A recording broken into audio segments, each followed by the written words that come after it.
I don't listen to people that I can't learn from. So I don't listen to interviews of artists that don't have no value in what they say. I don't listen to music from people that I can't get no game from. Are you the smartest one in your team? Definitely not. I might be the dumbest one.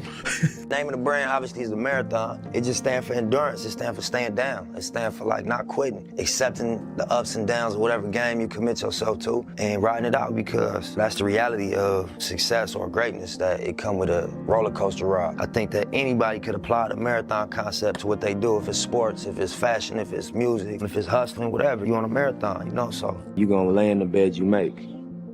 You're not gonna get away with nothing in terms of the energy. You know what I mean? You might beat the camera or the police. They might not catch you for what you're doing, but the energy is always gonna return to you. So when you just living in this cycle of being negative all day and just putting out negativity, and that's the only energy you putting out, it's gonna return to you in a different form than you put it out in. So I would just say, you know, master your energy. Do your best to master your energy and what you put out, you know, and unless that's what you want. You know, because you entitled to whatever you want to create, whatever experience you want to create for yourself. But if you're tired of that shit, adjust the energy. You know what I mean? As best you can. Adjust what you wake up thinking and what you say. And then, lastly, what you do. And that's not an easy thing to do, because it's such a pressure in these areas to just go by the way things are. But, you know, it's a lot of examples that you could look up to as young kids in the streets. You could look up to Kendrick Lamar. Not the words, forget what he's saying, just where he came from. I seen him, you could YouTube him freestyling in the Nicholson Garden Projects. You could look up to a Nip Hussle. You know, you could look up to a YG, you know what I mean? To a Top Dog, you know what I mean? To any one of these guys that came from this hopelessness. And you know, wiggle their way through it. You know what I mean? And you can reverse engineer what they did. You know, look at the steps, what happened. The most important thing, number one, is you gotta get rid of doubt. If you got doubt in what you're doing, it's not gonna work. You know what I'm saying? And the way to do that is you have a plan. Because if you got a plan, it's not like just a pipe dream. You have a step-by-step list of things to do to get to your goal. If you don't have that, it's very hard to really have faith in what you're doing. Because as soon as something pop up, it's gonna look like the end all. But if you got a game plan of everything you need to do, you know, one thing pop up, well, I still gotta do this, and that, so this ain't gonna stop me. You know what I'm saying? Another thing pop up, well, shit, I accomplished this 2 things. Since my last obstacle, I only got 3 more things to do. Let me keep pushing, fuck it. Pretty soon you attain your goal, and then you create another one. But without a game plan and without a strong sense of faith in what you're doing, it's gonna be real hard to accomplish anything.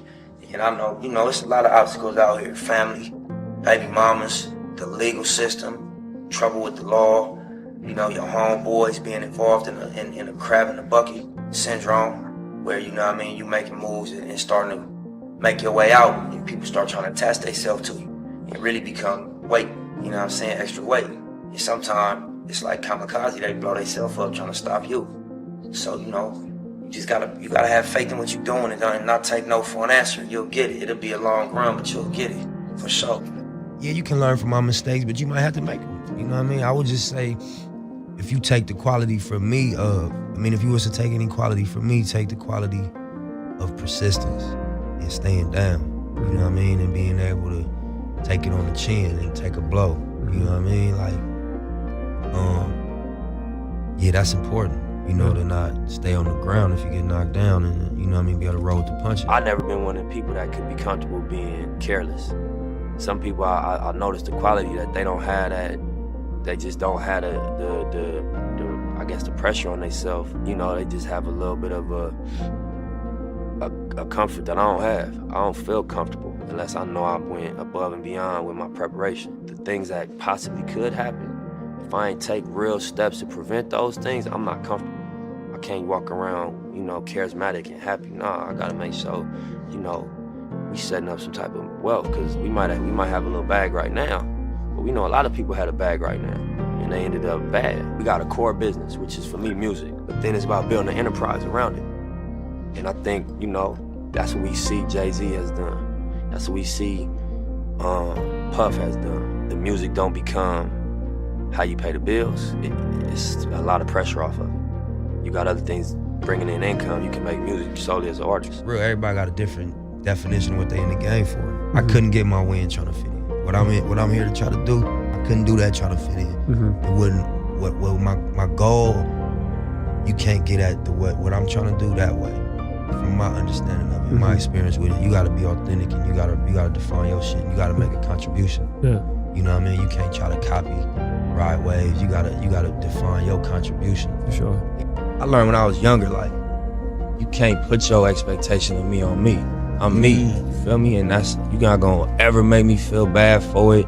You're not gonna, make me react to how you reacting to me. I don't care, I'm me. And if I part of who I am, is disrespectful or is, crossing the line of like basic things, I'm gonna check myself. But, we all are individuals. So for you to think my balance or my ratio, I'm to this or to that, and I ain't got enough of this and enough of that, that's all love. Just keep it to yourself, bro. Don't blend in.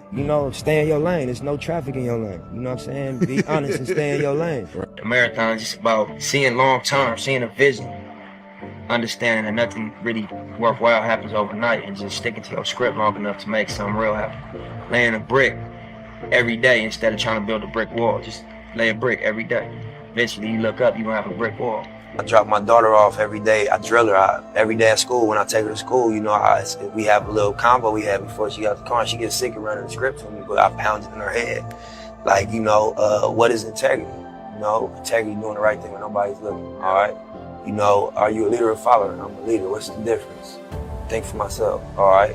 Do you have confidence? Yes. What's confidence? Believe in myself. That's our script every morning. And regardless if she can really embrace those ideas right now, when she get older and do an evaluation of what the message that I wanted her to receive direct, she's not gonna forget that that's what my dad thought was really important. It was the integrity, the leadership, and the confidence.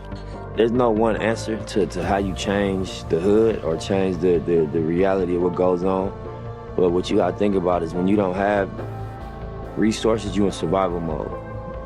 So being in survival mode automatically rules out a lot of things because you don't care about morality, because you don't experience morality. You experience, the need to survive. You don't experience, fairness. You don't experience planning for the future. You just experience my ribs touching. You know what I mean? And it's better me than you. And, it's a survival instinct that kick in.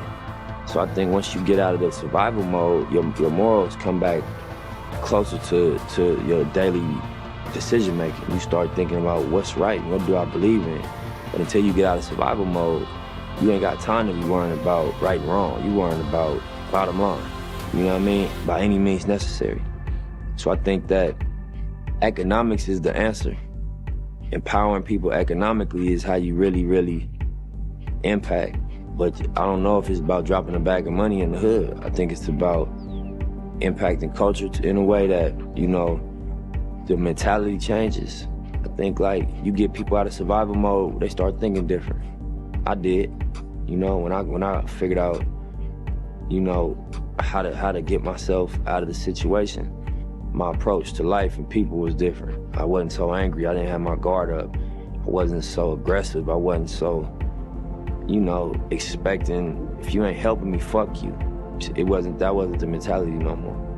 And I can't blame nobody, that's thinking about how they gonna pay their rent or going through not having food at the house, being young and having to go outside to hustle to feed themselves with school clothes. That's gonna change people. That's gonna make you feel away, and you can't fault them. You just gotta kind of empathize with the scenario and understand. You put a person in survival mode, they're gonna survive by any means. I was always a hustler. So when I talk to a young dude, I'm like, bro, my advice to you is gonna be money advice. Bro, get you some money, you're gonna feel different. All that other advice I could have gave you, this the short version. Get you a couple dollars, man, you're gonna feel different. I be juggling. You know what I'm saying? I juggle a lot. I play a lot of positions. You know what I mean? So, my mentality when I do start to be like, damn, this is a lot. You know what I'm saying? It's just like, that's what it's supposed to feel like. If you are going toward what the vision look like, and that's like greatness. That's, on multiple levels. That's the vision that I'm working toward. So I'm like, I just think about that. Like, this shit ain't supposed to feel, you know, comfortable. It's supposed to be uncomfortable. It's supposed to stretch you. It's supposed to be a burden to a degree. And you gotta, you know, wrap your mind around that and accept it and embrace it. And you catch some wisdom off of that. You know? Words is powerful, you know? And I think that the ability to articulate, you know, you can really impact people. I think as human beings, everybody has a natural gift and a natural passion, but then you go outside and you get influenced and you feel pressure from what's going on outside. And so, you know, I read one time, like, would you rather be at war with yourself and at peace with the world, or at peace with yourself and at war with the world? And that was powerful for me.